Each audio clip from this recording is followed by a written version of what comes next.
Fala, minha turma maravilhosa, beleza? Professor Thiago Araújo na área, mais aquela aula massa de matemática. Então, olha só, turma, hoje nós vamos trabalhar com estatística, um outro conteúdo também direcionado aí à turminha do terceiro ano do ensino médio, mas é um conteúdo super importante, porque ele aparece não só em matemática, mas nas outras áreas. Quem nunca viu, por exemplo, um gráfico nas provas de português, geografia, história, né? Quem nunca viu uma tabela em outras áreas? Então, estatística é um assunto que serve para todo mundo. Ler gráficos e ler tabela é algo super importante no dia a dia. Por exemplo, nesse atual momento em que nós estamos, né, vivendo aí em isolamento por conta do Covid-19, nós estamos vendo direto nas televisões gráficos mostrando a evolução do avanço, a evolução, né, dos casos de Covid-19. Essa evolução, ora é dada em tabela, ora é dada em gráfico. E você, se você não souber interpretar, ler, você não vai ficar por dentro de todas as informações desse momento. Então é super importante. Então nós vamos trabalhar o que é estatística, variáveis estatística. Então é sempre importante, quando você vai estudar qualquer conteúdo, antes de começar de fato o conteúdo, conhecer cada palavra, cada termo, para você não se enrolar pelo meio do caminho. População e amostra estatística, tabelas, gráficos, medidas de tendência central e, finalmente, exercício. Sempre assim, conteúdo e termina com exercício. Primeiro, o que é estatística? É o ramo da matemática que trata da coleta, da análise, da interpretação e da apresentação de massas de dados numéricos.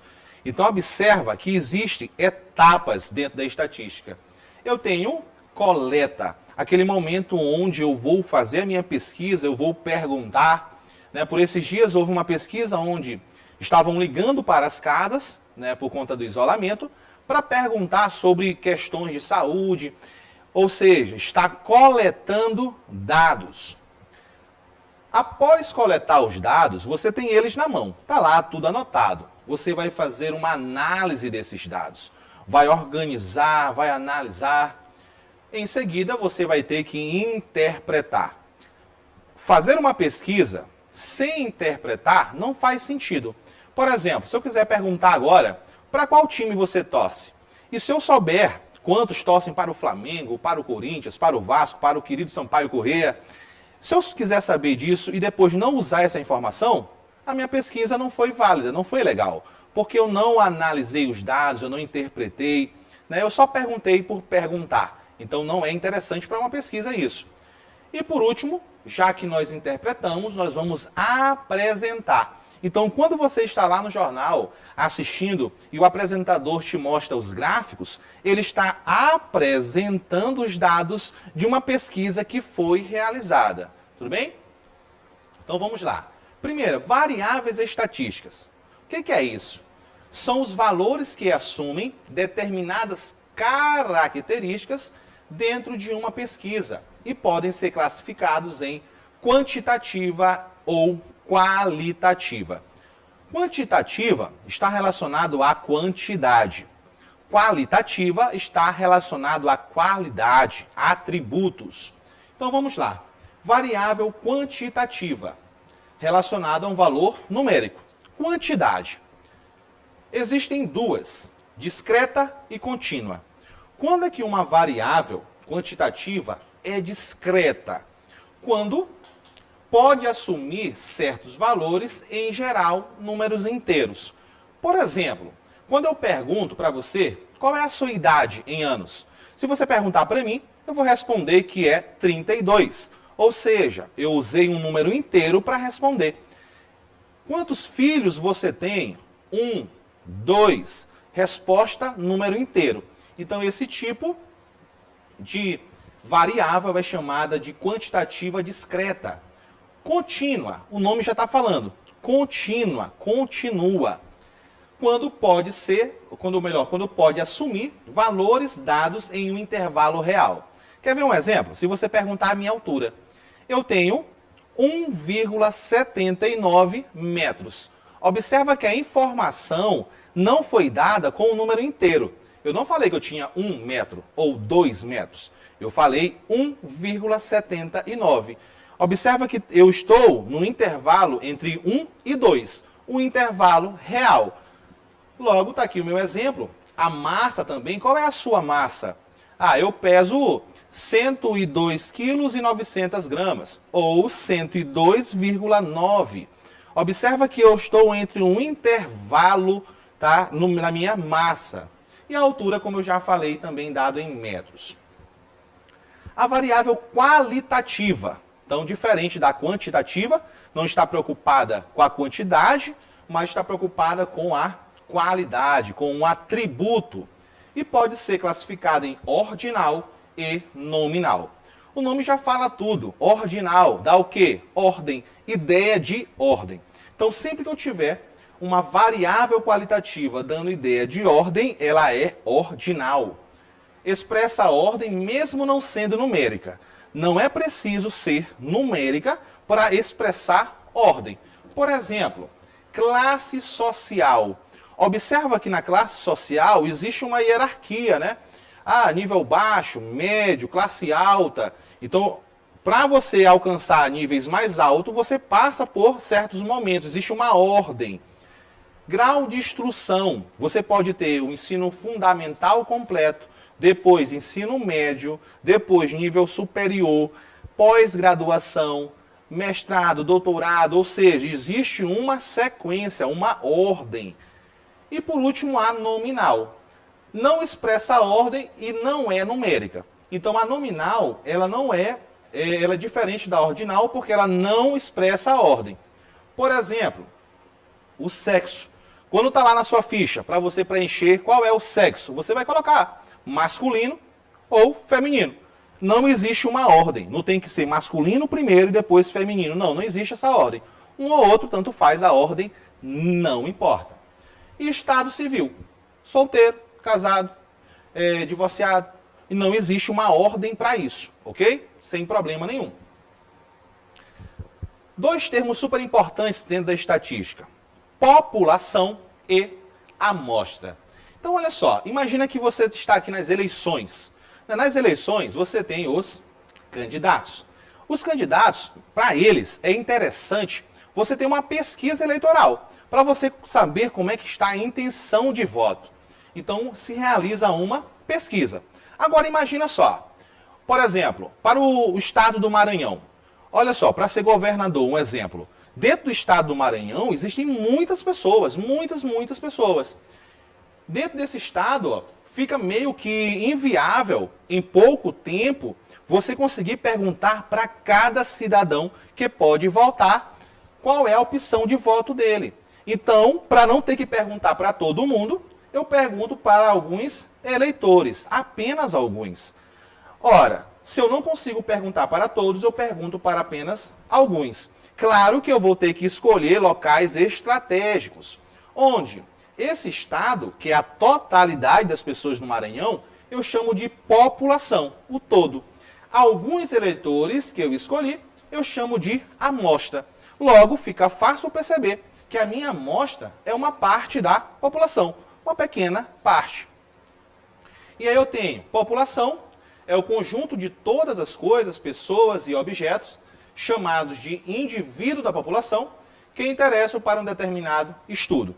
Então, se eu estou fazendo uma pesquisa eleitoral no estado do Maranhão, qualquer pessoa que tenha possibilidade de votar, essa pessoa faz parte da população. Agora, somente aquelas pessoas que foram pesquisadas formam a amostra. É qualquer subconjunto, ou seja, uma parte da amostra, não vazio de uma população. Então, sempre a pesquisa funciona assim.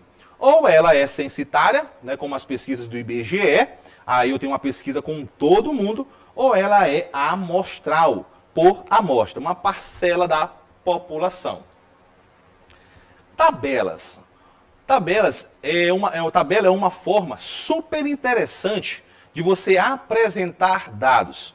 Você consegue sintetizar algo que você escreveria em vários textos em uma pequena tabela.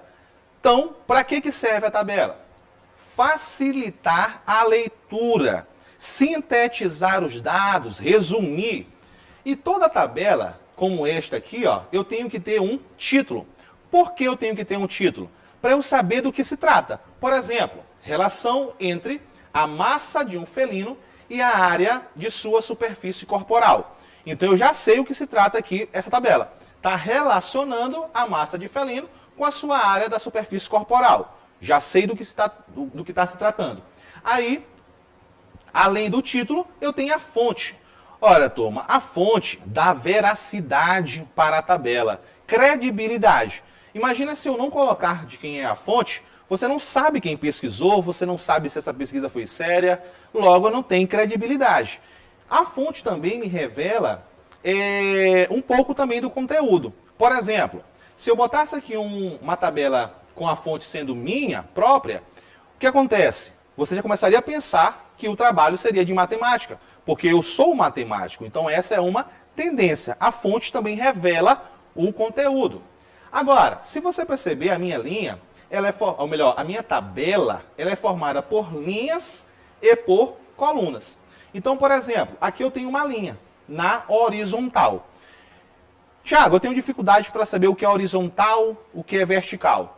Ó, é só você pensar assim, ó, na linha do horizonte. Quando você olha para o horizonte, você vê aquela linha, nesse sentido. Então, esta linha é horizontal. E o vertical é o outro. Então, se você sabe o horizontal, o vertical vai por consequência, beleza? Na vertical, eu tenho as colunas. Então, eu tenho colunas massa e área. Por exemplo, um felino que tem massa de 1 kg, ele tem uma área da superfície corporal de 0,1 metros quadrados. Como é que eu sei disso? Apenas lendo a minha tabela. Então, formada por colunas e linhas. Massa e área, coluna. Informações nas linhas. Belezinha? Então, vamos seguir. Nos gráficos, é a mesma coisa.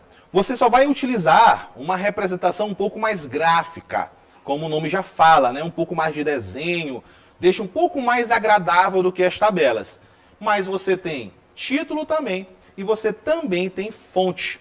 Tanto as tabelas quanto os gráficos precisam de fonte para dar credibilidade. Outra coisa que este gráfico aqui tem, e aí nem todos os gráficos terão, isso vai depender muito do recurso utilizado, do tipo de gráfico utilizado, esse aqui tem a legenda. Por quê? Esse gráfico, nós vamos já comentar, ele é um gráfico de colunas, ele tem o eixo vertical e tem o eixo horizontal. O autor desse gráfico decidiu não colocar o que está na vertical, o que está na horizontal. Mas você percebe que na vertical eu tenho porcentagem e na horizontal eu tenho essas letrinhas A, B, C, D, E, F, G. Eu não sei o que é isso, mas eu tenho uma legenda que me fala que A é violência física, B, violência psicológica, ou seja, existe uma legenda que me dá a instrução para eu saber aquilo que eu não consigo identificar sozinho. Outro exemplo, cores. Às vezes alguns gráficos apresentam cores. Esses gráficos que eu vou mostrar aqui não vão apresentar cores, por quê? Porque foram tirados de provas anteriores do Enem. E o Enem utiliza aí o preto e o branco. Então, todos os gráficos, só para você saber o quanto são cobrados, o quanto é importante em provas, Enem, vestibulares, eu tirei de provas anteriores do Enem, para você se acostumar a interpretar, analisar gráficos que são cobrados em provas também. Primeiro tipo de gráfico. Gráfico de barras. O nome já está dizendo, usa barras. Pode usar barras horizontais ou verticais. Nesse caso, eu tenho um gráfico que fala sobre a taxa de desemprego nas regiões metropolitanas em março de 2010. Usa barras horizontais. E eu tenho também barras verticais. Eu tenho aqui ó, as barras verticais. Esse tipo de gráfico também pode ser chamado de gráfico de coluna. Perfeito? Se é vertical, pode ser chamado de coluna. Normalmente, a gente chama de barra o horizontal e de coluna o vertical, mas todos os dois são barras, um horizontal e outro vertical. Agora, quando é que esses gráficos de barra são utilizados? Quando é melhor para utilizar eles? Esse tipo de gráfico é muito utilizado para comparar entre si os dados obtidos na pesquisa. Então, quando eu quero comparar entre os valores, o barra e o coluna são super legais. Quer ver? Olha só. Por exemplo, população residente por situação de domicílio no Brasil. O que acontece? Ó? Se eu perguntar para você, em qual dos anos eu tive a maior quantidade de habitantes? Rapidamente você vai lá na coluna maior. Rapidamente. Porque é fácil você comparar. Quem é o maior? 2000. Então, você rapidamente consegue comparar entre os elementos. Então, esse gráfico é legal para quando eu quero comparar as informações entre si. Outro tipo de gráfico é o gráfico de linhas. Falei das eleições, né? As eleições usam muito os gráficos de linha. Por quê? Porque as eleições mostram a evolução da intenção de voto do candidato no decorrer do tempo. Olha só, taxa de fecundidade total. Observa que aqui embaixo eu tenho o tempo. O tempo vai passando e eu vou tendo alteração aqui na taxa de fecundidade. Então, quando é que eu uso os gráficos de linha? Quando é mais legal? Esse tipo de gráfico é muito utilizado para tratar da variação de uma grandeza em relação à outra. Geralmente é em relação ao tempo. Quando é tempo, fica show, fica muito legal. Porque, olha só, rapidamente, se eu perguntasse para você, de 1940 a 2010, a taxa de fecundidade, houve um aumento significativo ou houve uma diminuição significativa? Rapidamente você olha, ó, e vê o gráfico descendo. Então você já vai me dizer, Thiago, houve um decrescimento, né, uma diminuição. Então fica fácil você ver ao longo do tempo se está aumentando ou diminuindo. Gráfico de setores. Da mesma forma que os gráficos de barra, de coluna, são utilizados para comparar entre si, o de setores vai ser utilizado para comparar com o total, tá? E não entre si, com o total. O que é um gráfico de setor? Vai ser um círculo, e dentro desse círculo você vai ter setores dos círculos indicando uma quantidade. Por exemplo, população com mais de 60 anos no mercado de trabalho. Em 2003, eu tenho essa parcela, esse setor, que é 31% de pessoas com mais de 60 anos. Hoje, turma, pergunta, hoje, eu estou falando de 2020? Sim, Thiago, calma. Se eu estou falando do gráfico, eu tenho que olhar aqui para a fonte. Olha aqui minha fonte, disponível em 2008. Então, provavelmente, foi retirado em 2008 esse gráfico dessa fonte. Logo, esse hoje está relacionado a 2008 e não a 2020. Então, tem que ter cuidado com isso, tá? E aí eu tenho o setor representando aqui uma porcentagem dessa população, beleza? Olha o nome população aparecendo aqui, ó, porque ele está dizendo da totalidade, beleza? Quando é que eu vou usar esse tipo de gráfico? Esse tipo de gráfico é muito utilizado para comparar as partes de um conjunto de dados com o todo. Então, se eu pegar uma parte e comparar com o todo, o tipo de gráfico de setores, também conhecido como gráfico de pizza, é bom falar isso, porque lembra uma pizza, né? Lembra uma fatia de pizza, é muito utilizado para comparar a parte com o todo. Outro também é a pirâmide etária. Eu tenho aqui uma distribuição de faixa etária, não tão comum aí nas provas de matemática, mas muito comum nas provas de geografia, por exemplo. Quando você está estudando aí população, coisas desse tipo, que já é um pouco fora da área aqui minha, mas que é presente na estatística. Então, quando é que eu uso esse tipo de gráfico?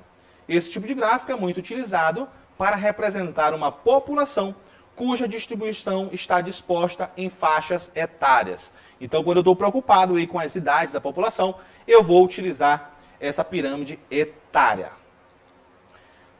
Outro gráfico também é o gráfico de pictograma.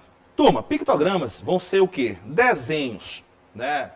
O que acontece? Quando é que eu vou utilizar essas figuras? Sempre que eu quiser tornar o meu gráfico mais agradável ainda. Deixar um pouco cômico, ou um pouco mais infantilizado, ou chamar atenção para aquele assunto. Por exemplo, trabalho infantil no Brasil.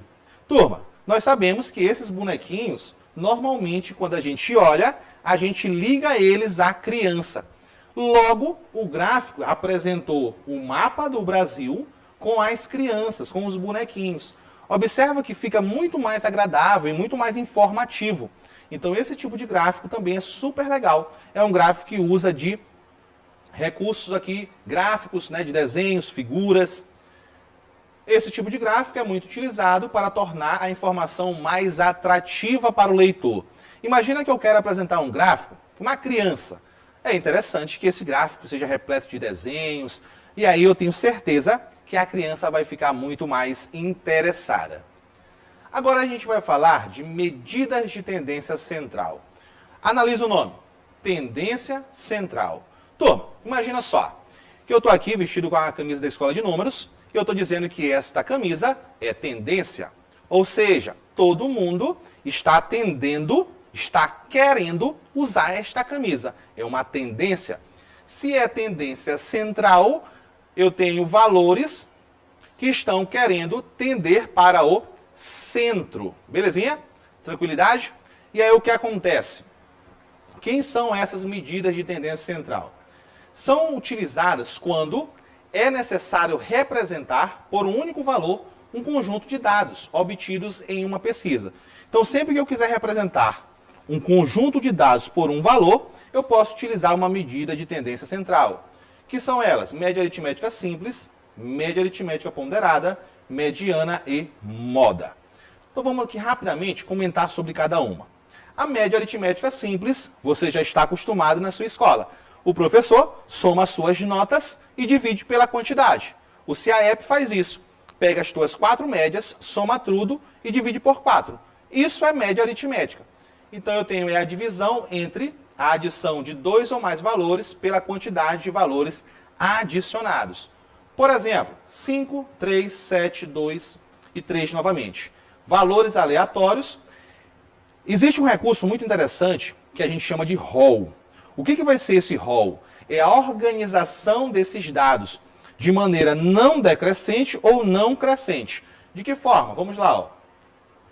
Não decrescente. Turma, se é não decrescente, é porque não decresce. Se não decresce, continua igual ou cresce. Aí eu tenho, ó, 2, 3, 3, 5, 7. Os mesmos dados, mas agora organizados. Ou não crescente. Se é não crescente, não cresce. Ou continua igual ou decresce. Aí eu tenho o seguinte: 7, 5, 3, 3, 2. Beleza? Exemplo, se eu quero calcular a média desses valores, o que eu faço? Somo os valores, todos eles, 5 mais 3 mais 7 mais 2 mais 3, e divido pela quantidade. Se são 5, logo eu divido por 5. Somando aqui em cima vai dar 20. 20 dividido por 5, eu tenho aqui a média aritmética simples, sendo 4. É assim que o teu professor faz para tirar a tua média, é assim que o CAEP faz para tirar a tua média, beleza? Outra média também é a média ponderada, semelhante à média aritmética, mas tem uma diferença. Na média ponderada, como o nome já fala aqui, ó, ponderada, existem pesos. Os valores têm importâncias diferentes.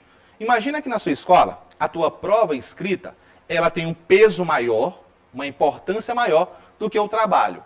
Quando eu faço isso, eu estou dando grau de importância para valores. E isso só pode ser calculado com a média ponderada. Então, o que é isso? É a divisão entre a adição do produto dos valores pelos seus respectivos pesos, ou seja, cada valor você multiplica pelo peso, o resultado você soma. E vai dividir pela soma dos pesos. Por exemplo, no processo de seleção de certa instituição de ensino superior, a nota do Enem, obtida pelo candidato, tem peso 4. Olha só, peso 4. E a obtida no vestibular, peso 6. Se o candidato obtiver nota 70 no Enem e 50 no vestibular, qual será a sua nota média final? Dados fictícios, ok? Então vamos lá. Turma, média no Enem foi 70. O peso da nota do Enem é 4. Então eu multiplico 70 por 4.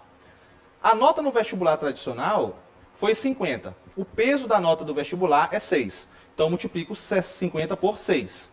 E vou somar esses valores e dividir pela soma dos pesos, ok? A diferença é que aqui eu não divido pelo número de valores, mas pela soma dos pesos. 70 vezes 4, 280. 50 vezes 6, 300. 4 mais 6 dá 10. 280 mais 300, 580, dividido por 10 dá 58. Então, nesse caso, a média ponderada é 58. Quando é que eu uso? Sempre que eu tiver pesos, importâncias diferentes, beleza? A outra medida de tendência central é a mediana. E existem dois casos a ser considerado. Primeiro caso, conjunto de uma quantidade ímpar de valores. Por exemplo, eu tenho o mesmo conjunto, aqui eu tenho 5 valores. A mediana vai ser, nesse caso, o termo central.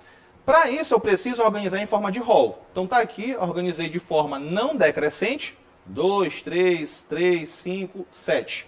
Quem é o elemento que está no centro? É justamente esse 3. Então, a mediana é 3, indicado aqui por MD.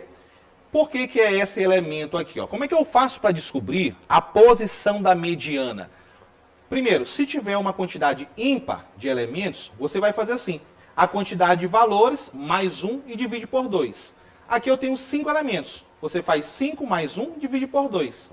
5 mais 1 é 6, dividido por 2, 3. Logo, o elemento mediano é o terceiro elemento. 1, 2, 3. Que deu coincidência de ser o número 3. Mas a posição é a terceira. Por exemplo, se eu tivesse 21 elementos, eu pegaria 21 mais 1, 22, dividido por 2, 11. Seria o 11º elemento. E quando eu tenho quantidade de par de valores? Ora, nesse caso, observa que eu não tenho um elemento central. Eu vou ter 2 elementos centrais. No caso é o 3 e o 4. Organizo em rol, pego os elementos centrais. Só que eu não posso pegar 2 elementos. Eu tenho que pegar 1. Eu vou pegar a média desses elementos. 3 mais 4 dividir por 2, porque são 2 elementos. 3 mais 4, 7. 7 dividido por 2, 3,5. Observa que a mediana, 3,5, nem está aqui nesse rol de conteúdo, nesse rol de números. Logo, a mediana não necessariamente precisa ser um elemento aqui dos dados. E como é que eu faço para descobrir quem são os centrais? Eu pego a quantidade de valores, divido por 2, no caso são 6, dividindo por 2 dá 3.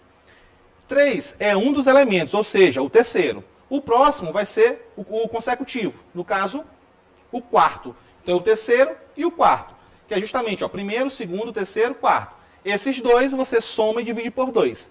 E para finalizar, nós temos aqui a moda. Turma, o que é estar na moda? É você estar naquilo que todo mundo está usando. Por exemplo, estou usando aqui um óculos, esse óculos está na moda. Todo mundo está querendo usar aquele óculos. Então, a moda é o valor de maior frequência.